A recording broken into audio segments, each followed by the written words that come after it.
Hello, ഇന്നത്തെ കഥയിലേക്ക് എല്ലാവർക്കും സ്വാഗതം. അങ്ങനെ മനോഹറും നിഷയും തമ്മിലുള്ള മോതിര കൈമാറ്റം നടക്കുന്നതിന് തൊട്ടു മുൻപായിട്ട് ഒരു വണ്ടി വരുന്ന ശബ്ദം കേൾക്കുകയാണ്. അത് കേട്ടപ്പോൾ തന്നെ എല്ലാവരും പറയുന്നുണ്ട്, ആരോ വണ്ടിയിൽ വന്നിട്ടുണ്ടെന്ന് തോന്നുന്നു. അപ്പം നിഷയുടെ അമ്മ പറയുന്നുണ്ട്, നിങ്ങളിവിടെ നിൽക്ക്, ഞാൻ പോയി നോക്കാം. അവർ വന്ന സമയത്ത് കല്യാണിയും ഒപ്പം തന്നെ മേഘ്നയും ഉണ്ടായിരുന്നു. അപ്പം അവരെ കണ്ടപ്പോൾ തന്നെ നിഷയുടെ അമ്മ നന്നായിട്ട് തട്ടിക്കയറുകയാണ്. നിങ്ങളോട് ആരെ ഇങ്ങോട്ടേക്ക് വരാൻ വേണ്ടി പറഞ്ഞത് എന്നൊക്കെ പറയുന്ന സമയത്ത് മേഘ്നയുടെ അനിയത്തിയുടെ മോതിര നിശ്ചയ മാറ്റാണെന്ന് അറിഞ്ഞിട്ട് തന്നെയാണ് വന്നത്. ഞങ്ങളതിന് ആരോടും പറഞ്ഞിട്ടില്ലല്ലോ, പിന്നെ നിങ്ങൾ എങ്ങനെയാണ് അറിഞ്ഞത്? അവർ ചൂടായി ചോദിക്കുകയാണ്. അപ്പം മേഘ്ന പറയുന്നുണ്ട്, നിഷയുടെ കൂട്ടുകാരികളൊക്കെ ആയിട്ട് എനിക്ക് പരിചയമുണ്ട്, അങ്ങനെ അറിഞ്ഞതാണ്. അപ്പം കല്യാണി കുറച്ച് സൗമ്യതയോടെ തന്നെ പറയുന്നുണ്ട്, മോതിരമാറ്റം കഴിഞ്ഞ ഉടനെ തന്നെ മേഘ്ന പൊയ്ക്കോളും.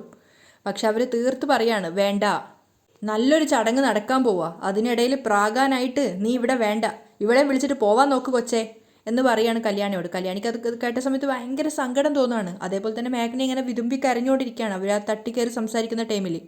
ഇവൾക്ക് പുതിയൊരു ജീവിതം കൊടുത്തത് നീയല്ലേ, അപ്പം നീ തന്നെ അങ്ങ് നോക്കിയാൽ മതി, ഇങ്ങോട്ടേക്ക് വിളിച്ചുകൊണ്ട് വരണ്ട. അപ്പം കല്യാണി പറയുന്നുണ്ട്, നിങ്ങൾക്ക് മേഘനയോട് സ്നേഹമില്ലെങ്കിലും അവൾക്ക് നിങ്ങളെയൊക്കെ ഇഷ്ടമാണ്, പ്രത്യേകിച്ചും സ്വന്തം അനിയത്തിയെ. അത് കേൾക്കുമ്പോൾ അവൻ നിഷയുടെ അമ്മ പറയുന്നുണ്ട്, അയ്യോ, അല്ലാതെ നിങ്ങളുടെ കയ്യിൽ നിന്നൊന്നും പിടിച്ചു വാങ്ങാനല്ല അവൾ വന്നത്. അപ്പോഴും നിഷയുടെ അമ്മ തട്ടിക്കയറുകയാണ്. കൂടുതലൊന്നും പറയണ്ട കൊച്ചേ, ഇവളുടെ മനസ്സിലിരിപ്പ് എന്താണെന്നൊക്കെ എനിക്ക് നന്നായിട്ട് അറിയാം. ഇവളുടെ അച്ഛനെ ഇവളോടിപ്പോൾ ചെറിയ സിമ്പതിയൊക്കെ ഉണ്ട്, അത് മുതലാക്കാനാണ് ഇവൾ വന്നിരിക്കുന്നത്. അപ്പം മേഘ്ന കരഞ്ഞുകൊണ്ട് പറയുന്നുണ്ട്, എന്തിനാ അമ്മേ ഞാൻ മനസ്സിൽ കാണാത്തതൊക്കെ പറയുന്നത്? അപ്പോൾ അവർ ദേഷ്യത്തോടെ മേഘ്നയോട് ചൂടാവുകയാണ്. നീ ചിന്തിക്കുന്നത് എന്താണെന്നൊക്കെ എനിക്കറിയാടി, അതുകൊണ്ട് പോവാൻ നോക്ക്. പോവാനല്ലേ പറഞ്ഞത്, ഇവളെ വിളിച്ചോണ്ട് പോകൊച്ചേ, കല്യാണിയോട് ചൂടാവുകയാണ് അവർ. അപ്പോഴേക്കും മേഘ്നയോട് പറയുന്നുണ്ട് കല്യാണി, വാ മേഘ്ന പോവാം എന്ന് പറഞ്ഞുകൊണ്ട് മേഘ്ന വിതുമ്പിക്കരഞ്ഞോട് തിരിഞ്ഞ് തിരിഞ്ഞ് നോക്കുകയാണ്. അവസാനം കല്യാണിക്കൊപ്പം അവൾ പോയി കാറിൽ കയറുകയാണ്. കാറിൽ കയറിയിട്ട് മേഘ്ന കരഞ്ഞോണ്ടിരിക്കുമ്പോൾ കല്യാണി കുറച്ച് ദേഷ്യമായിട്ട് പറയുന്നുണ്ട്, ഇങ്ങോട്ട് വന്ന് ഇതൊക്കെ സംഭവിക്കുന്നു അറിയാലോ, പിന്നെ എന്തിനാ വന്നിരിക്കുന്നത്? അപ്പം മേഘ്നയുടെ കരയുന്ന പോകാൻ കണ്ടപ്പോൾ കല്യാണിക്ക് കൂടുതലായിട്ടൊന്നും പറയാനും പറ്റുന്നില്ല. കാർ പിന്നോട്ടേക്ക് എടുക്കുമ്പം നിഷയുടെ അമ്മ പറയുന്നുണ്ട്, അവൾ വന്നിരിക്കുന്നു എൻ്റെ കുഞ്ഞിൻ്റെ നല്ലൊരു ചടങ്ങ് തടയാൻ. നിഷ അമ്മ വരുന്നത് കാണാനായിട്ട് അച്ഛനോട് ചോദിക്കുന്നുണ്ട്, അമ്മയെ കാണുന്നില്ലല്ലോ, പുറത്ത് ആരായിരിക്കും അച്ഛൻ വന്നിരിക്കുന്നത്? അപ്പം മനോഹർ പറയുന്നുണ്ട്, ആരായാലും അകത്തേക്ക് വിളിച്ചുകൊണ്ട് വരേണ്ടവരാണെങ്കിൽ അമ്മ അകത്തേക്ക് വിളിച്ചുകൊണ്ട് വരുമല്ലോ. ഏതായാലും ഇതിൻ്റെ മുന്നേന്ന് മോളും അങ്ങ് പുറത്തേക്ക് പോവണ്ട, നിലവിളക്കിൻ്റെ മുന്നേന്ന്. അപ്പം അച്ഛനും പറയുന്നുണ്ട്, അതെ. അപ്പം മനോഹർ മനസ്സിൽ വിചാരിക്കുന്നുണ്ട്, വെറുതെ എന്തിനാ പുറത്തോട്ടേക്ക് ഇറങ്ങുന്നത്, പരിചയമുള്ള ആരെങ്കിലും ആണെങ്കിൽ ഇത് മുടങ്ങും. അമ്മ അകത്തെത്തിയപ്പോൾ നിഷ ചോദിക്കുന്നുണ്ട്, ആരായിരുന്നു അമ്മേ? അത് പിരിവുകാരായിരുന്നു മോളൂ, കർക്കിടവാവിൻ്റെ പിരിവുമായിട്ട് ഇറങ്ങിയതാ. എന്തിനും ഏതിനും പിരിവാന്നേ.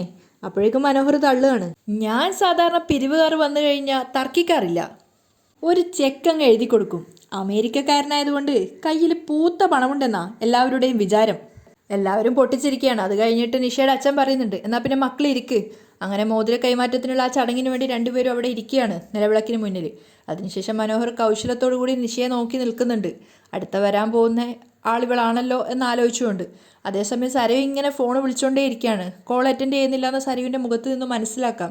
ആകെ ഒരു നീരസത്തോടെയാണ് നിൽക്കുന്നത്. അപ്പോഴാണ് ഷാരി സ്റ്റെപ്പിറങ്ങി വരുന്നത് സരയു കാണുന്നത്. അമ്മ അരികിലേക്ക് വന്നപ്പോൾ സരയു പറയുന്നുണ്ട്, ഏത് നേരവും മനുവേട്ടന് ബിസിനസ് തിരക്കാ, വിളിച്ചിട്ട് എടുക്കുന്നു പോലും ഇല്ല. അപ്പം ഷാരി പറഞ്ഞു കൊടുക്കുന്നുണ്ട്, അവൻ ബിസിനസ് ചെയ്യട്ടെ മോളെ, അത് നിനക്കും നിങ്ങൾക്ക് ജനിക്കാനിരിക്കുന്ന കുഞ്ഞിനും വേണ്ടിയിട്ടല്ലേ. അവനും കൂടി ബിസിനസ് ചെയ്തില്ലെങ്കിൽ നമ്മുടെ ജീവിതം കട്ടപ്പോകയാകത്തില്ലേ. ഇവിടെ തലയ്ക്ക് സുഖമില്ലാത്ത ഒരാളെ കൊണ്ട് ഒരു വകയ്ക്കും കൊള്ളത്തില്ല, പിന്നെ ആരെങ്കിലുമൊക്കെ വേണ്ടേ അധ്വാനിക്കാനായിട്ട്. അപ്പോൾ സരയു സങ്കടത്തോടെ പറയാണ്, എന്നാലും മനുവേട്ടൻ അടുത്തില്ലെങ്കിൽ മനസ്സിനൊരു സന്തോഷവും ഇല്ലമ്മേ. അപ്പോൾ ഷാരി പറഞ്ഞു കൊടുക്കുന്നുണ്ട്, ഏത് പെൺകുട്ടികൾക്കും അതുതന്നെ ആഗ്രഹം, ഭർത്താക്കന്മാർ അടുത്തുണ്ടാവുന്നത്. എന്ന് വെച്ച് ഏതു നേരവും ഭർത്താവിനെ പിടിച്ച് അടുത്തിരുത്തിയാൽ ജീവിതം മുന്നോട്ടേക്ക് പോവില്ല. എൻ്റെ അമ്മേ, മനുവേട്ടൻ ഏതെങ്കിലും ഒരു രാജ്യത്ത് ബിസിനസ്സിൽ കോൺസെൻട്രേറ്റ് ചെയ്തിട്ട് മറ്റുള്ള ബിസിനസ്സൊക്കെ വിട്ടാൽ തന്നെ ഏകദേശം ഒരു 10 തലമുറയ്ക്ക് കഴിയാനുള്ള സ്വത്തുക്കൾ കാണുമെന്നാണ് മനുവേട്ടൻ എന്നോട് പറഞ്ഞിട്ടുള്ളത്. അപ്പോൾ ഷാരി പറഞ്ഞു കൊടുക്കുന്നുണ്ട്, അങ്ങനെയെല്ലാം വിൽക്കാൻ എളുപ്പമാണ് മോളെ, ഉണ്ടാക്കാനാ പാട്. ഒന്നും വിൽപ്പിക്കരുത്, അങ്ങനെയായാ മോൾക്ക് റാണിമാരെ പോലെ ജീവിക്കാം. നമ്മൾ അമേരിക്കയിലേക്ക് പോയാലും ഇവിടെ ഇടയ്ക്കിടയ്ക്ക് നാട്ടിലോട്ട് വരുമ്പോൾ കുറേ എണ്ണം ഉണ്ടല്ലോ, അവർക്കിടയിൽ നമുക്ക് തലയെടുപ്പോടെ ജീവിക്കാം. അത് കേട്ടപ്പോൾ സരയു പുഞ്ചിരിക്കുകയാണ്. ഹോ, എത്രയും പെട്ടെന്ന് ഈ രാജ്യം വിട്ടു പോകണം, പോയേ പറ്റൂ. ആത്മകഥം പോലെ ഷാരി ഒറ്റയ്ക്ക് പറയാണ്. അപ്പോൾ സരയു ചോദിക്കുന്നുണ്ട്, അമ്മയ്ക്കാണല്ലോ ഇപ്പം എന്നേക്കാളും ധൃതി ഇവിടുന്ന് പോവാൻ. അത്രയ്ക്കും മടുത്തു മോളെ, എത്രയും പെട്ടെന്ന് ഇവിടുന്ന് സ്ഥലം വിട്ടു പോയേ പറ്റൂ. അതും പറഞ്ഞ് ഷാരി പുറത്തേക്ക് ഇറങ്ങുമ്പോൾ സരയു ചോദിക്കുന്നുണ്ട്, അല്ല അമ്മ ഇത് എങ്ങോട്ടാ? ഞാൻ ഇപ്പോൾ വരാം മോളെ എന്ന് പറഞ്ഞുകൊണ്ട് ഷാരി വീണ്ടും പുറത്തേക്ക് പോവുകയാണ്. അപ്പോൾ സരയു ഇങ്ങനെ സംശയത്തോടെ നോക്കി നിൽക്കുകയാണ്. അങ്ങനെ അഗ്നിയെ സാക്ഷി നിർത്തി മനോഹറും നിഷയും പരസ്പരം റിംഗ് എക്സ്ചേഞ്ച് നടത്തുകയാണ്. നിഷ കയ്യിലിട്ട് കൊടുത്ത മോതിരത്തിൻ്റെ കനം മനോഹർ ഒന്നുകൂടെ നോക്കുകയാണ്. അതേസമയം നിഷയുടെ അച്ഛൻ, അതായത് മാഗ്നയുടെ അച്ഛൻ നിഷയുടെ അമ്മയുടെ ചെവിയിലായിട്ട് പറയുന്നുണ്ട്, ഇന്നത്തെ ദിവസം അവൾ എത്തിയ സ്ഥിതിക്ക് അവളെ ഇങ്ങോട്ട് അകത്തേക്ക് വിളിക്കായിരുന്നു. അത് കേട്ടപ്പോൾ അവരുടെ മുഖം കൂർപ്പിക്കുകയാണ് എന്ന് പറഞ്ഞുകൊണ്ട്. അതേസമയം മനോഹർ മനസ്സിൽ വിചാരിക്കുന്നുണ്ട്, അങ്ങനെ പകുതി കല്യാണം കഴിഞ്ഞു, ഇനി മുഴുവനും കൂടിയായ എൻ്റെ അക്കൗണ്ടിൽ ഒരു ഭാര്യയും കൂടി. അതേസമയം ഷാരി മാർക്കറ്റിലേക്ക് പോകാൻ വേണ്ടിയിട്ടാണ് കാറിൽ കയറിയിരുന്നത്. കുറച്ചു ദൂരം കാറ് മുന്നോട്ടേക്ക് പോയപ്പോഴാണ് വഴിയിൽ വെച്ച് താരയെ കാണുന്നത്. താര ഒരു ഓട്ടോയിലേക്ക് കയറുന്ന കണ്ടപ്പോൾ ഷാരി വല്ലാതെ പേടിക്കുകയാണ്. ഇനി എൻ്റെ മോളെ കാണാൻ വേണ്ടി സരുവിൻ്റെ അടുത്തേക്കായിരിക്കോ പോകുന്നുണ്ടാവുക എന്ന് വിചാരിച്ചിട്ട് ഡ്രൈവറോട് പറയുന്നുണ്ട് ആ ഓട്ടോയ്ക്ക് പിന്നാലെ പോകാൻ. അപ്പോൾ ഡ്രൈവർ ചോദിക്കുന്നുണ്ട്, നമ്മൾ മാർക്കറ്റിലേക്കല്ലേ ഇറങ്ങിയത്? ഓ, വണ്ടി ആ ഓട്ടോയ്ക്ക് പിന്നാലെ വിടടോ.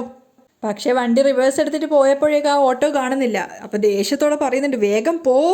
ഓ, ആ ഓട്ടോയെ കാണാൻ പോലും ഇല്ലല്ലോ. അപ്പോൾ ഡ്രൈവർ പറയുന്നുണ്ട്, ഞാൻ റിവേഴ്സ് എടുക്കാൻ നിന്നോണ്ടാ മാഡം. ഓ, അല്ലെങ്കിൽ പിന്നെ താൻ മല മറിച്ചാനേ. ഇത്രയും കാലത്തിനിടയ്ക്ക് ഒരു സൈക്കിളിനെ മാത്രമാണ് ആകെ ഓവർടേക്ക് ചെയ്തിട്ടുള്ളത്. വണ്ടി അങ്ങോട്ട് വിടടാ എന്ന് പറഞ്ഞ് പേടിച്ച് പറിച്ച് വീണ്ടും വീട്ടിലേക്ക് തന്നെ തിരിച്ചു വരികയാണ്. അപ്പം വണ്ടിയിലെ ശബ്ദം കേട്ടിട്ട് സരിയു അത്ഭുതത്തോടെ വന്ന് നോക്കുകയാണ്. അമ്മ ഇപ്പോൾ പോയല്ലേ ഉള്ളൂ, അമ്മ എന്താ പെട്ടെന്ന് പിന്നെയും വന്നത്? സരിയു അകത്ത് കയറി ഷാരിയോട് ചോദിക്കുന്നുണ്ട്. അത് പിന്നെ ഇങ്ങോട്ട് ആരെങ്കിലും വന്നായിരുന്നോ മോളെ? അപ്പോൾ സരിയു പറയാ, ഇല്ലല്ലോ. അതെ, മോള് കതകടച്ച് അകത്തിരുന്നാൽ മതി, ആര് വന്ന് മുട്ടിയാലും തുറക്കണ്ട, ഇനി ജനലിലൂടെ നോക്കിയിട്ട് മാത്രം തുറന്നാൽ മതി. അപ്പോൾ സരിയു ചോദിക്കുന്നുണ്ട്, അമ്മ ആരെ ഈ ഭയക്കുന്നേ? എനിക്ക് എല്ലാവരെയും ഭയാ മോളെ. ഷാരി ഒരു ടെൻഷനോട് കൂടി പറയാണ്. അപ്പം ഷാരിയുടെ മുഖത്ത് ആ വെപ്രാളം കാണാനുണ്ടായിരുന്നു. അതുപോലെ തന്നെ ഷാരി പറയാണ്, ഒരുത്തിയാണെങ്കിൽ എൻ്റെ മോളെ വേണമെന്നും പറഞ്ഞ് നടക്കുക. ഓ, ആ താരയുടെ കാര്യമാണോ? സരിയു ചോദിക്കുന്നുണ്ട്. അവൾ ഇങ്ങോട്ടെങ്ങാനും വന്നാ അവളുടെ കരണക്കുറ്റിക്ക് അടി കൊടുത്ത് അവളെ പറഞ്ഞേക്കാൻ എനിക്കറിയാം. അത് കേൾക്കുമ്പോൾ ഷാരിക്കൊരു വല്ലായ്മ തോന്നുന്നുണ്ടായിരുന്നെങ്കിലും ഷാരി പറയുന്നുണ്ട്, എന്നാലും എനിക്ക് പേടിയാ. എന്തിനാ അങ്ങനെ പേടിക്കുന്നേ? അമ്മയല്ലേ എന്നെ പ്രസവിച്ചത്. അത് കേട്ടപ്പോൾ ഷാരി ഒന്ന് ഞെട്ടുകയാണ്. എന്നിട്ട് ഒരുത്തി വന്നിട്ട് അവൾ എൻ്റെ അമ്മയാണെന്ന് പറഞ്ഞാൽ അത് സത്യമാവോ? സരിയു ചോദിക്കുന്നുണ്ട്. ഷാരി ഒന്നും മിണ്ടാതെ നിൽക്കുന്ന കണ്ടപ്പോൾ സരിയു ചോദിക്കുന്നുണ്ട്, അല്ല ഇനി അവർ പറയുന്നതിൽ എന്തെങ്കിലും സത്യം ഉണ്ടോ? ഷാരി ഞെട്ടിപ്പോവാണ്. എന്നിട്ട് ചോദിക്കുന്നുണ്ട്, എന്ത് സത്യം? മോൾ എന്താ അങ്ങനെ പറഞ്ഞത്? അല്ല, മുമ്പൊക്കെ അവൾ ഇങ്ങോട്ടേക്ക് കയറി വരുമ്പോൾ അവളെ ആട്ടിപ്പായിക്കുന്നത് അമ്മയായിരുന്നല്ലോ. ഇപ്പോഴും ഞാനത് ചെയ്യുന്നുണ്ടല്ലോ. ചെയ്യുന്നുണ്ടെങ്കിലും അമ്മയ്ക്കെന്തോ ഒരു ഭയമുള്ളതുപോലെ. എനിക്കൊരു ഭയവും ഇല്ല മോളെ. പിന്നെ അയലത്ത് താമസിക്കുന്ന കുറേ എണ്ണുണ്ടല്ലോ, വെറുതെ ഓരോരോ കഥകളുണ്ടാക്കി മനുഷ്യന്മാർ തമ്മിൽ തെറ്റിക്കും, അതാ പേടി. അപ്പോൾ സരിയു ചെറുതായിട്ടൊരു സംശയത്തിൽ അമ്മയെ നോക്കുകയാണ്. അപ്പോൾ ഷാരി പറയുന്നുണ്ട്, ഏതായാലും മോള് കഥകടച്ചിരുന്നോ? അവൾ ഏതു നേരവും ഇങ്ങോട്ടേക്ക് കയറി വരാനുള്ള ചാൻസ് ഉണ്ട്, അതുകൊണ്ടാണ് ഞാൻ മോളോട് പറഞ്ഞത്. മനു ഒന്നിച്ച് നമുക്ക് അമേരിക്കയിലോട്ടേക്ക് പോവാമെന്ന്. പിന്നെ ഒരു വട്ടനുണ്ട്, അയാളെ കൊണ്ടുപോകണമെങ്കിൽ കൊണ്ടുപോവാം, അയാൾ നോർമൽ ആവുകയാണെങ്കിൽ. ഇനി കൊണ്ടുപോയില്ലെങ്കിലും കുഴപ്പമില്ല. അതും പറഞ്ഞ് ഷാരി വീണ്ടും പുറത്തേക്ക് പോവുകയാണ്. അപ്പോൾ സരിയുവിന് സംശയം കൂടിക്കൂടി വരുന്നുണ്ടായിരുന്നു. കാർത്തിക പറഞ്ഞതുപോലെ അവളുടെ വീട്ടിലേക്ക് വന്നിരിക്കുകയാണ് പ്രകാശൻ. ഗേറ്റൊക്കെ തുറന്ന് അകത്തേക്ക് കടന്നപ്പോൾ തന്നെ മനസ്സിലായി അത്യാവശ്യം വലിയ വീടാണ്. അകത്ത് കടന്നപ്പോൾ ഒരു മഞ്ഞ കളറിലെ കാറും കാണുന്നുണ്ട്. പിന്നെ അതിലെ തൊട്ടുകൊണ്ട് അയാൾ സ്വയം വിചാരിക്കുകയാണ്, മഞ്ഞക്കാർ, ഇതാണോ ഇനി ഞാൻ ഓടിക്കേണ്ട കാർ എന്നൊക്കെ അയാൾ സ്വയം ചിന്തിക്കുന്നുണ്ട്. അതിനുശേഷം മെല്ലെ അകത്തേക്ക് കയറി വാതിലിന് ലോക്ക് ഇതാക്കാണ്, കോളിംഗ് ചെയ്യാണ്. അപ്പം അവിടുത്തെ സെർവൻറ്റ് വന്നിട്ടാണ് വാതിൽ തുറക്കുന്നത്. അപ്പം പ്രകാശം മനസ്സിൽ വിചാരിക്കുന്നുണ്ട്, ആഹാ, ഇതാണോ മാഡം? ഞാൻ വിചാരിച്ച പോലെ അല്ലല്ലോ, ഇവർക്ക് ഒത്തിരി പ്രായമുണ്ടല്ലോ. അപ്പം അവർ ചോദിക്കുകയാണ്, ആരാ? അല്ല, കാർത്തിക മാഡം. പ്രകാശൻ ചോദിക്കുന്നുണ്ട്, അല്ല. സംശയത്തോടെ അവർ നോക്കി നിന്നപ്പോൾ പ്രകാശൻ പറയുന്നുണ്ട്, അല്ല, കാർത്തിക മാഡം വിളിച്ചിട്ടാണ് ഞാൻ വന്നത്, എൻ്റെ പേര് പ്രകാശൻ. പക്ഷേ പ്രകാശൻ്റെ പേര് കേട്ടപ്പോൾ തന്നെ അവരുടെ മുഖത്തൊരു വെറുപ്പ് വരികയാണ്. ഓ, മനസ്സിലായി, അവിടെ നിൽക്ക്, ഞാൻ മോളെ വിളിക്കാം. അപ്പം തിരിച്ച് പ്രകാശൻ ചോദിക്കുന്നുണ്ട്, കാർത്തിക മാഡത്തിൻ്റെ അമ്മയാണോ? അല്ല, ഞാൻ ജോലിക്കാരിയാ. അപ്പം പ്രകാശൻ പിറുപിറുക്കുകയാണ്, വേലക്കാരിക്ക് ഇത്ര പത്രാസോ? അപ്പോൾ അവർ ചോദിക്കുന്നുണ്ട്, എന്താ താൻ എന്തെങ്കിലും പറഞ്ഞായിരുന്നോ? ഏയ്, ഒന്നും പറഞ്ഞില്ല, മാഡത്തെ കാണണമായിരുന്നു. അത് കേട്ടപ്പോൾ അവരകത്തേക്ക് പോവാണ്. അപ്പോൾ പ്രകാശം വിചാരിക്കുന്നുണ്ട്, ഇവിടെ ഇപ്പോൾ ജോലിക്കാരിക്ക് ഇത്ര പത്രാസാണെങ്കിൽ മാഡത്തിന് അതിനേക്കാളും കൂടുതലായിരിക്കുമല്ലോ, ഒത്തുപോവോ എന്തോ. കാർത്തിക പുറത്തേക്ക് പോകാൻ വേണ്ടി ഡ്രസ്സ് മാറ്റിയ സമയത്താണ് ജോലിക്കാരി വന്ന് പറയുന്നത്, കാത്തിരുന്ന ആൾ വന്നിട്ടുണ്ട്. ആര്? പ്രകാശനാണോ? ആ അതെ, ആളെ കാണുമ്പോൾ തന്നെ അറിയാം അഹങ്കാരം തലയ്ക്ക് പിടിച്ച ആളാണെന്ന്. അപ്പം കാർത്തിക പറയുന്നുണ്ട്, ആ അഹങ്കാരി എന്തായാലും മുന്നിലേക്ക് വന്നല്ലോ, ഇത് അയാളുടെ മറ്റൊരു ജീവിതത്തിൻ്റെ തുടക്കമാണ്, അയാൾ ഇതുവരെ കാണാത്ത വേറൊരു ജീവിതം. സൂക്ഷിക്കണേ മോളെ, അവർ പറയുന്നുണ്ട്. ഞാനെന്തിനാ ചേച്ചി സൂക്ഷിക്കുന്നത്? ഇനി സൂക്ഷിക്കേണ്ടത് അയാൾ ഉൾപ്പെടെ മറ്റു പലരുവാ. നല്ല ആകാംക്ഷയോടെ കാത്തിരിക്കുന്നുണ്ട്.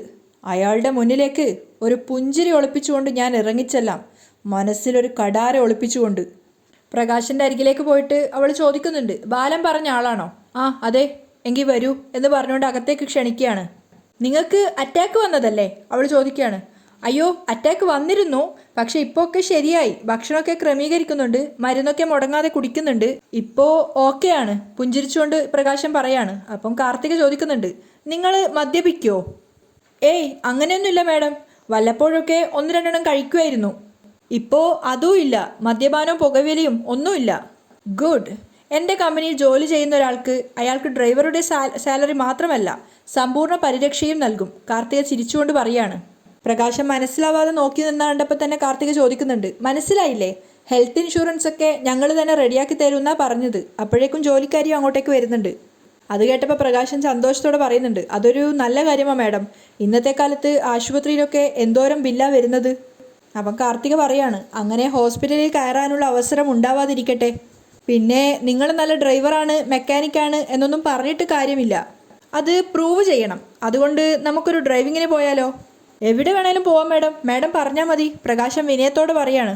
അതിനുശേഷം ഒരു അഡ്വാൻസ് ഒക്കെ തരാം, പിന്നെ മാസത്തിൻ്റെ അവസാനം തന്നെ സാലറി നിങ്ങളുടെ അക്കൗണ്ടിലേക്ക് വന്നിരിക്കും. അത് കേട്ടപ്പോൾ പ്രകാശം സന്തോഷത്തോടെ പുഞ്ചിരിക്കുകയാണ്. അപ്പോൾ കാർത്തിക പറയുന്നുണ്ട്, അത് ചോദിക്കേണ്ട കാര്യമൊന്നുമില്ല, പിന്നെ സാലറിക്ക് വേണ്ടി മുന്നിൽ വന്ന് കൈനീട്ടേണ്ട ആവശ്യവും. അല്ല മാഡം, നമ്മുടെ കമ്പനിയൊക്കെ ഒന്ന് കാണാൻ സാധിച്ചിരുന്നെങ്കിൽ അതിനെപ്പറ്റിയൊന്നും പറഞ്ഞില്ല. അത് കേട്ടപ്പോൾ കാർത്തിക കുറച്ച് ദേഷ്യത്തോട് ചോദിക്കുന്നുണ്ട്, അതെന്തിനാ നിങ്ങളോട് പറയുന്നത്? കമ്പനി നടത്തുന്നത് ഞാനാ, കമ്പനിയുടെ ഡ്രൈവറാണ് നിങ്ങൾ. നിങ്ങളുടെ ജോലിയിൽ ഞാൻ സാറ്റിസ്ഫൈഡ് ആണെങ്കിൽ കമ്പനിയിൽ നിങ്ങളുടെ വാഹനം എത്തിയിരിക്കും, അപ്പം കമ്പനി കണ്ടാൽ മതി. ഓക്കെ? Okay madam. അതിനുശേഷം പ്രകാശം പുറത്തേക്ക് ഇറങ്ങി വന്ന് കാറിൻ്റെ മുകളിൽ കൈവച്ച് ഇങ്ങനെ നിൽക്കുകയാണ്. അപ്പോഴേക്കും കാർത്തിക അങ്ങോട്ടേക്ക് വന്നിട്ട് കാറിൻ്റെ താക്കോല് കൊടുക്കുകയാണ്. അപ്പം ഭയങ്കര ഒരു ഭയഭക്തിയോട് അല്ലെ ബഹുമാനത്തോടൊക്കെ കൂടിയാണ് ആ താക്കോല് വാങ്ങിക്കുന്നത്. രണ്ട് കൈ നീട്ടി സ്വീകരിച്ചതിന് ശേഷം കണ്ണടച്ച് പ്രാർത്ഥിക്കുകയാണ്, ഈ ജോലിയിൽ എന്നും മുന്നോട്ട് പോവാൻ കൂടെ ഉണ്ടാവണേ ദൈവമേ എന്നൊക്കെ. വരണം മാഡം എന്ന് പറഞ്ഞുകൊണ്ട് കാറിൻ്റെ പിന്നിലെ ഡോറ് തുറന്നു കൊടുക്കുകയാണ്. അപ്പം കാർത്തിക കുറച്ചൊരു അഹങ്കാരത്തോടെ പറയുന്നുണ്ട്, ഞാനെപ്പോഴും മുന്നിലേ ഇരിക്കാറുള്ളൂ. ഓ എന്ന് പറഞ്ഞുകൊണ്ട് ആ ഡോർ അടച്ചിട്ട് വീണ്ടും വന്ന് മുന്നിലത്തെ ഡോറ് തുറക്കുകയാണ്. അയാളുടെ പിന്നാലെ വന്ന് കാർത്തിക മുന്നിലത്തെ സീറ്റ് തന്നെ കയറുകയാണ്. അതിനുശേഷം കാറിനകത്തേക്ക് കയറിയിട്ട് സീറ്റ് ബെൽറ്റൊക്കെ ഇട്ടതിന് ശേഷം പ്രാർത്ഥിക്കുകയാണ് പ്രകാശൻ. എന്നിട്ട് കാർത്തികയോട് പറയുന്നുണ്ട്, ആ കയ്യൊന്ന് തന്നേ മാഡം, ഷെയ്ക്ക് ഹാൻഡിന് വേണ്ടിയിട്ടാണ്. അപ്പം കാർത്തിക പറയുന്നുണ്ട്, ആണുങ്ങൾ എൻ്റെ കയ്യിൽ സ്പർശിക്കുന്നതൊന്നും എനിക്കിഷ്ടമല്ല, അതൊന്നും വേണ്ട. അപ്പം പ്രകാശൻ ഇങ്ങനെ ഒരു വിഷമത്തോടെ നിൽക്കുകയാണ്. അവിടെയാണ് ഇന്നത്തെ എപ്പിസോഡ് വൈൻഡപ്പ് ചെയ്യുന്നത്.